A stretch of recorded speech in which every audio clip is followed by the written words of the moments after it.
हाय दोस्तों, नमस्कार, प्रणाम। मैं सिंगर पंकज प्रकाश, आप सबका छोटा भाई। मेरे नए नए गाना सुनने के लिए चैनल को सब्सक्राइब करें, लाइक करें, शेयर करें। अय परिसल सोनायबा कैसे होई छठी माई के परब हो। परिसल सोनायबा कैसे होई छठी माई के परब हो। किए हो राजा जल्दी से धलयब तू ट्रेनवा, हाली से आ जाना घरवा। किए हो राजा जल्दी से धलयब तू ट्रेनवा, हाली से आ जाना घरवा।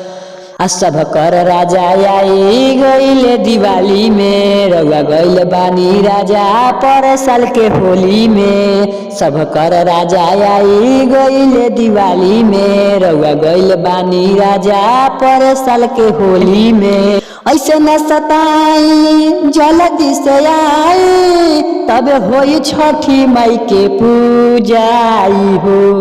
ये हो राजा जल्दी से धलयब तू ट्रेनवा, हाली से आ जाना घरवा।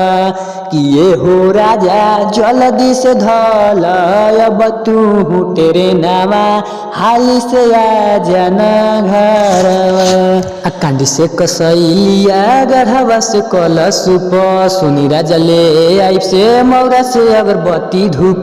कांडी से कसैलिया गढ़वा से कलशुप, सुनी राजा ले आई से मौरा से अगरबत्ती धूप। पंकज प्रकाश चली माई के भिरिया, न तो होई रघ के बेरिया। ये हो राजा जल्दी से धलयब तू ट्रेनवा, हाली से आ जाना घरवा। किए हो राजा जल्दी से धलयब तू ट्रेनवा, हाली से आ जाना घरवा।